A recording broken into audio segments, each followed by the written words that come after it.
بسم اللہ الرحمن الرحیم۔ مراقبہ تھیوری سمجھنے والوں اور باقاعدہ مراقبہ کرنے والوں کو خوش آمدید۔ جیسا کہ آپ جانتے ہیں، ہم مراقبہ تھیوری سمجھنے کے لیے پریکٹیکل مراقبے میں مختلف مدارج میں پیش آنے والی کیفیات، واردات، مشاہدات اور خواب کا بھی جائزہ لیتے ہیں۔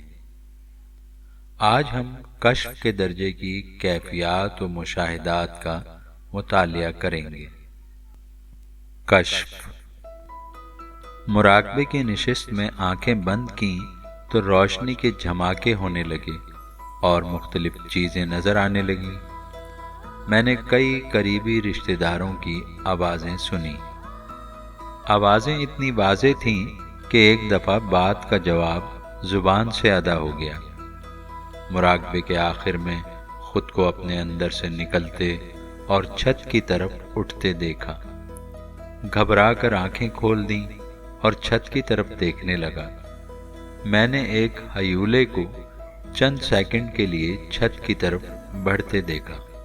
مراقبے میں روضہ اقدس علیہ الصلوۃ والسلام کو دیکھا۔ پھر ایک پہاڑی سلسلہ نظر آیا۔ پہاڑ کے دامن میں خوبصورت باغ تھا، دور دور تک ہریالی تھی، بہت ہی خوبصورت منظر تھا۔ مراقبے میں اتنا محو ہو گیا کہ دنیا و ما فیہا سے بے خبر ہو گیا۔ ایک دفعہ ذہن بھٹکا تو سینے کو آہستہ آہستہ سانس کی وجہ سے ہونے والی جنبش بھی ناگوار گزری۔ مراقبے میں ایک دوست کا خیال آیا تو یوں لگا جیسے وہ میرے سامنے کھڑا ہے۔ میں اس کو واضح طور پر دیکھ رہا تھا۔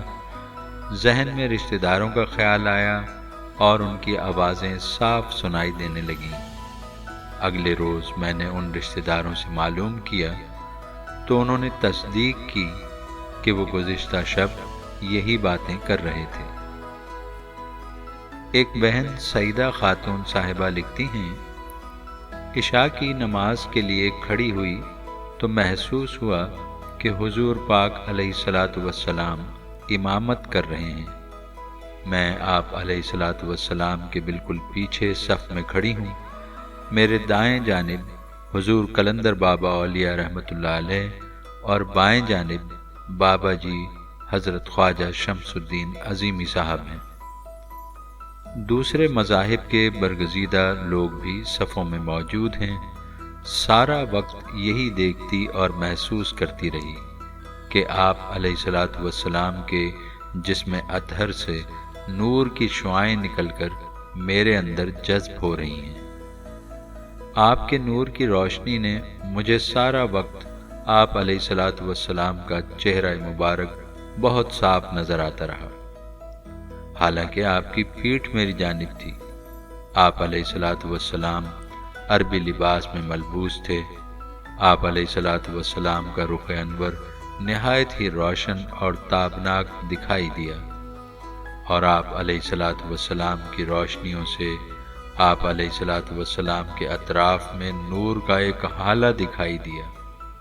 میں بالکل آپ علیہ الصلوۃ والسلام کے پیچھے تھی، اس لیے آپ علیہ الصلوۃ والسلام کی روشنی براہ راست میرے اوپر پڑ رہی تھی۔ میری تمام تر توجہ آپ علیہ الصلوۃ والسلام کی جانب تھی۔ اس وجہ سے میں آپ علیہ الصلوۃ والسلام کے اطراف میں کھڑے ہوئے باقی حضرات کی شکل و صورت نہ دیکھ سکی۔ میں نے دیکھا کہ میں تجلیوں سے بنی ہوئی ہوں۔ میرا جسم بہت روشن ہے اور میں ایک ایسی فضا میں بیٹھی ہوں جہاں چاروں طرف روشنی کے سوا اور کچھ نہیں ہے۔ مجھے ایسا محسوس ہوا کہ میں اس نورانی فضا میں بالکل مراقبے کسی کیفیت میں بیٹھی ہوں۔ میں بالکل ساکت تھی اور میری کھلی ہوئی نظریں سامنے فضا میں جمی ہوئی تھیں۔ ذہن بالکل کورے کاغذ کی طرح خالی اور ساکت تھا۔ اب ایسا دکھائی دیا جیسے نظر کے سامنے سے ایک انتہائی تیز روشنی آئی اور میری پیشانی میں داخل ہو گئی۔ ایک بہن ریحانہ صاحبہ لکھتی ہیں، رات کے 8:15 بجے میں اپنے فرنٹ روم میں بیٹھی تھی کہ اچانک میرے سامنے والی دیوار پر ایک دودھیا روشنی کا تقریباً 1.5 فٹ قطر کا دائرہ نمودار ہوا، جو ایک طرف سے شروع ہو کر چلتا ہوا دوسرے سرے پر پہنچ کر واپس آ جاتا اور پھر نئے سرے سے اسی جگہ سے نمودار ہوتا جہاں سے کہ پہلے شروع ہوا تھا۔ کمرے میں ٹیوب لائٹ روشن تھی، مگر اس حالہ کی روشنی ٹیوب لائٹ کی روشنی سے بھی زیادہ نمایاں تھی۔ یہ سلسلہ کوئی 10 منٹ تک جاری رہا۔ اچانک اس روشنی کے فوراً بعد ایک شکل نمودار ہوئی۔ یہ شکل سابقہ لائٹ سے زیادہ روشن تھی۔ یہ شکل تقریباً 5 یا 6 منٹ تک سامنے رہی۔ میں ٹکٹکی باندھے بالکل ساکت اور مبہوت سی ہو کر اس نورانی شکل کو دیکھتی رہی۔ مجھے دنیا و مافیہ کا کوئی ہوش نہیں تھا۔ جب یہ نورانی شکل نظروں سے اوجھل ہو گئی تو میرے دماغ کو ایک جھٹکا سا لگا اور ذہن میں آیا کہ یہ تو حضور قلندر بابا اولیاء رحمۃ اللہ علیہ تھے۔ نورانی صورت کا پوز بالکل وہی تھا جو کہ حضور سرکار قلندر بابا اولیاء رحمۃ اللہ علیہ کا ہے۔ فوراً ہی میری آنکھوں سے آنسو جاری ہو گئے اور میری طبیعت کچھ اس طرح کی ہو گئی کہ میں وہ کیفیت بیان نہیں کر سکتی۔ دل کی دھڑکن اس قدر تیز ہو گئی کہ بس یوں لگتا تھا کہ اب باہر نکل آئے گا۔ ایک بھائی علی اصغر صاحب لکھتے ہیں، اچانک مجھے یہ محسوس ہوا کہ میرے جسم کے اندر سے ایک جسم نکل رہا ہے۔ پھر وہ جسم کھڑکی سے ہوتا ہوا آسمان کی بلندیوں پر جانے لگا۔ جسم کے اوپر سفید نوری لباس تھا۔ پوری فضا بھی سفید دھوئیں سے بھری ہوئی نظر آ رہی تھی۔ اس نورانی جسم نے 7 راستوں کو عبور کیا۔ جیسے جیسے وہ جسم اوپر جاتا رہا، منظر نہایت دلکش، ہر طرف سفید روشنی پھیلی ہوئی ہے۔ وہ جسم کچھ پریشان سا ہے۔ اتنے میں اس روشن جسم نے منہ اوپر اٹھایا تو آواز آئی، اللہ تمہاری مدد کرے گا۔ جب یہ آواز میرے روحانی جسم نے سنی تو میرے مادی وجود پر لرزہ طاری ہو گیا، دل دھڑکنے لگا۔ پھر اللہ اکبر کی آواز آئی اور میں جھک گیا، پھر سجدہ کیا۔ دل چاہا کہ زندگی بھر سجدہ میں پڑا رہوں۔ میں نے دیکھا کہ بہت سے فرشتے ہاتھ باندھے بڑے ادب سے 2 قطاروں میں کھڑے ہوئے ہیں، جن کا منہ ایک دوسرے کی طرف ہے۔ ان کے درمیان 5 یا 6 فٹ کا فاصلہ ہے۔ میرا روحانی جسم اس درمیانی جگہ آ گیا۔ سامنے جیسے ہی نگاہ اٹھی، میرے اوپر کپ کپی طاری ہو گئی۔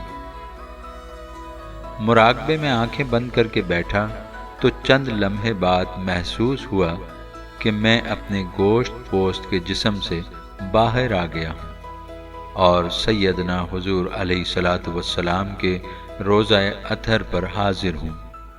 جیسے ہی یہ کیفیت ہوئی، دل ہی دل میں درود شریف پڑھنا شروع کر دیا۔ جسم و جاں کو محسوس ہوا کہ جالی مبارک کے اندر سے ٹھنڈی روشنی نکل کر مجھ پر پڑ رہی ہے۔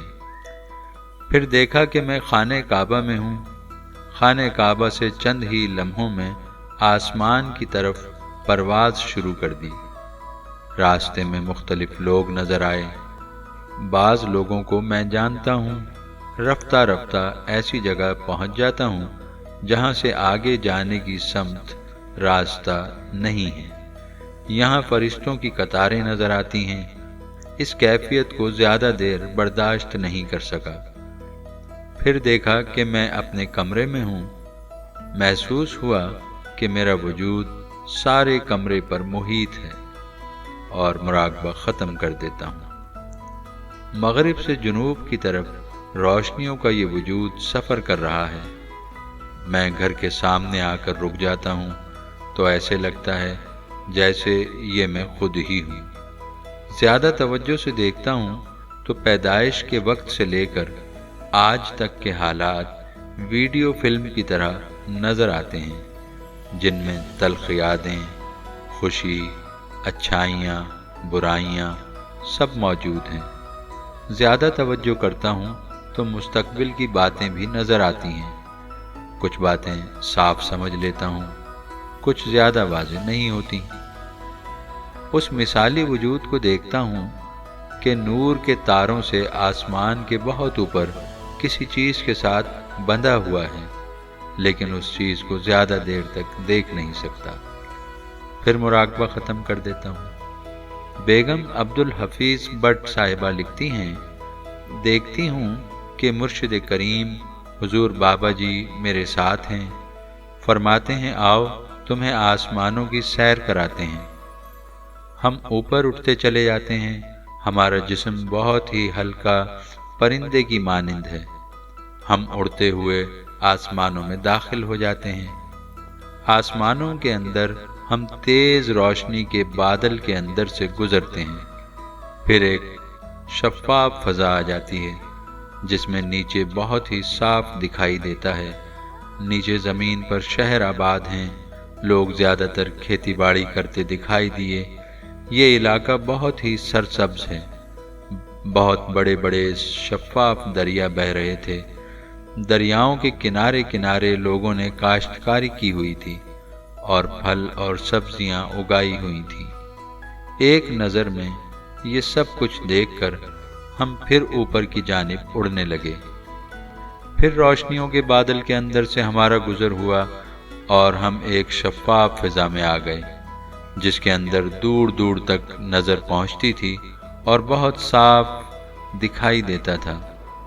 जगह जगह बस्तियाँ और वादियाँ नज़र आती थीं। हम उस रोशनियों और नूर के बादल में से गुज़रकर एक शफ़ाफ फ़ज़ा में दाखिल हो जाते हैं। हर रोशनी और नूर के बादल में से गुज़रते हुए ये एहसास होता था कि ये आसमान की सरहद है। मैंने मुर्शिद करीम से कहा कि बाबा जी, मैं तो समझती थी कि दो आसमानों के दरमियान ऐसा पर्दा होगा जो लोहे या स्टील का होगा, जिसके अंदर बग़ैर इजाज़त हर कोई दाखिल नहीं हो सकेगा और ना ही कोई चोरी से उसको पार कर सकेगा।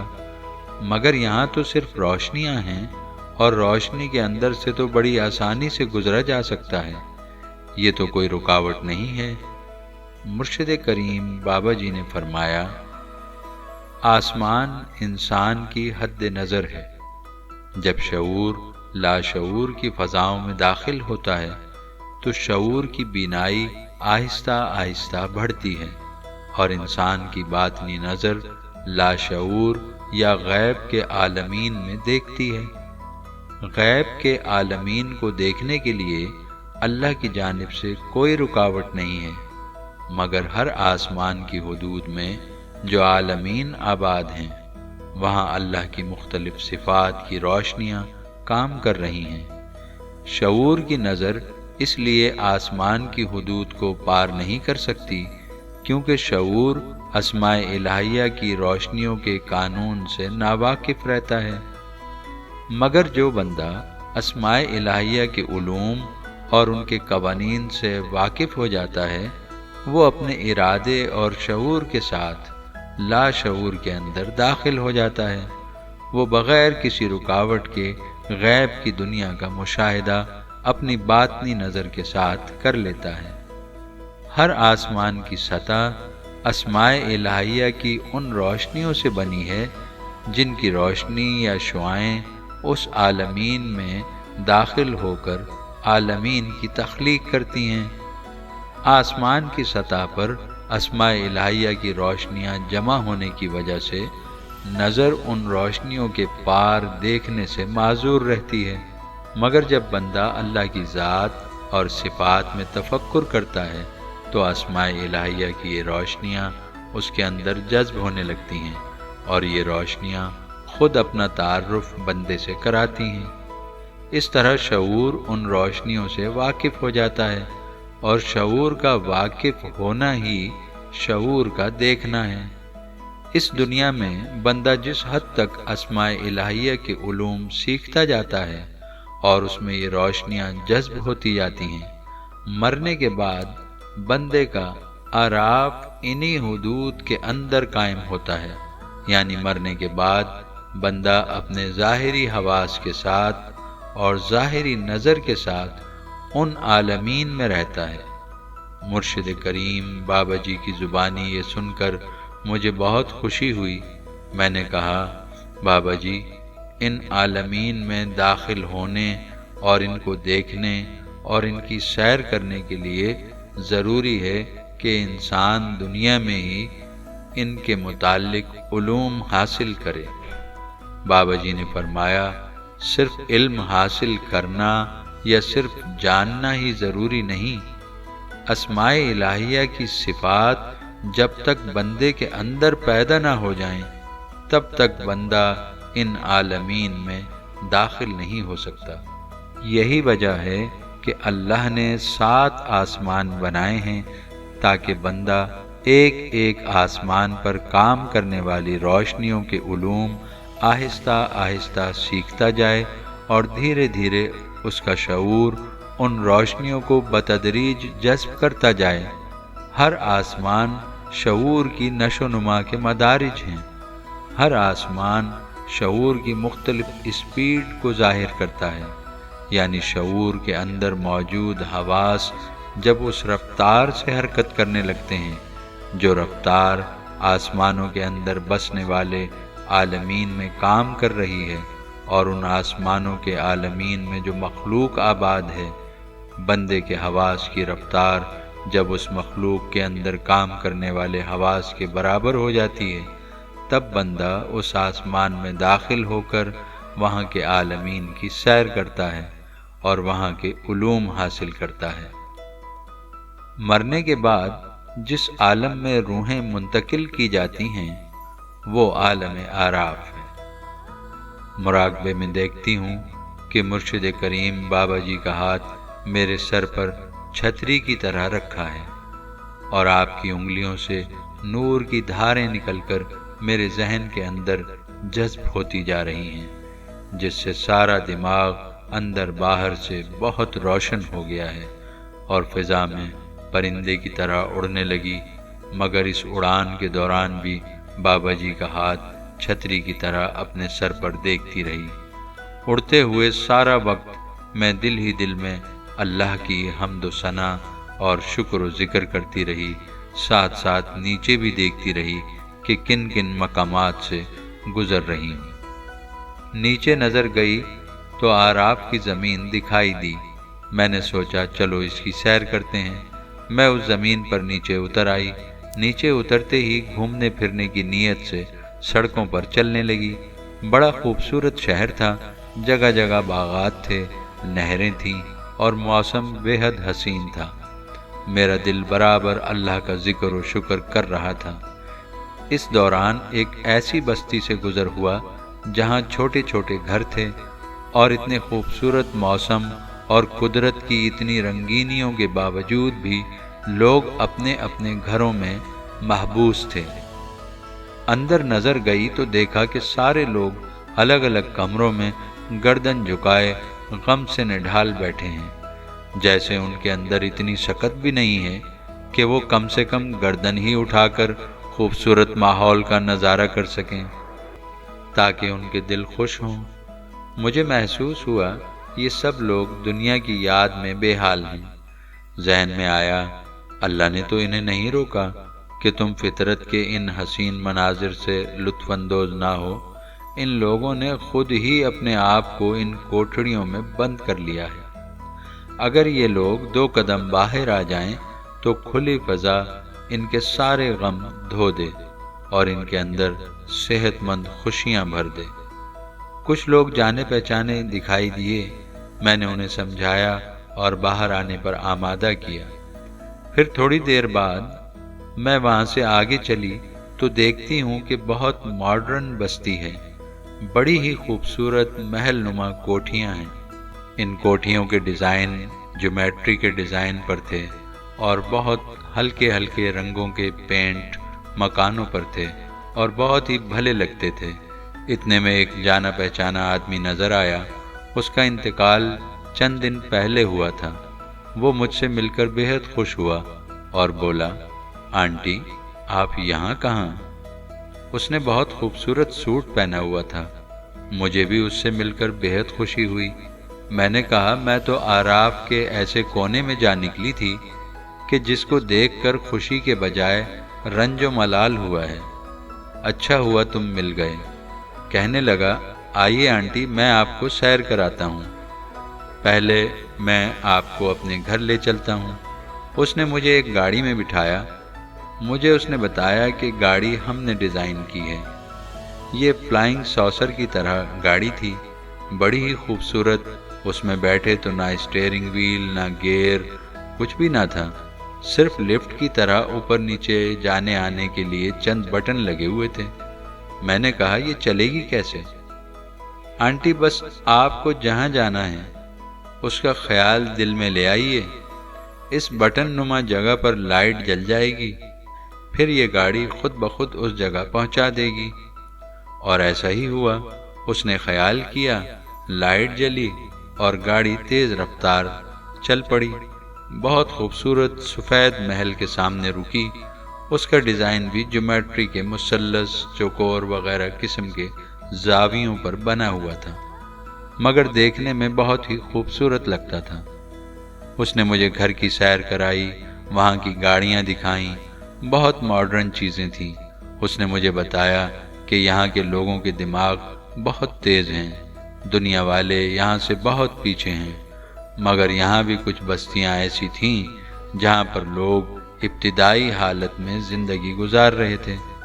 मुझे एहसास हुआ कि वो लोग जो दुनिया में अपने ऊपर अल्लाह के उलूम के दरवाज़े बंद कर देते हैं, वो यहाँ आकर और भी ज़्यादा मफलूकुल हाल ज़िंदगी बसर करते हैं, क्योंकि यहाँ की नॉर्मल रफ्तार हमारी दुनिया से कम से कम 10,000 गुना तक है। जहन की रफ्तार सिवाय इल्म के और किसी शय से नहीं बढ़ सकती, और जहन की रफ्तार जितनी तेज़ होगी, अमल की रफ्तार भी उसी मुनासबत से होती है। फिर ऐसी तेज़ रफ्तार ज़िंदगी में मुआशरे के अंदर रहने के लिए जहन का उसी तनासुब को इख्तियार करना ज़रूरी है, वरना इंसान अपनी तन्हाई की कोठरी में बंद हो जाता है और अपने हाल पर खुद उसकी ज़ात के सिवा तरस खाने वाला कोई नहीं मिलता। ये सब देखकर मैंने अल्लाह का बेहद शुक्र अदा किया कि उसने मुझे ऐसे उलूम सीखने की तौफीक अता फरमाई।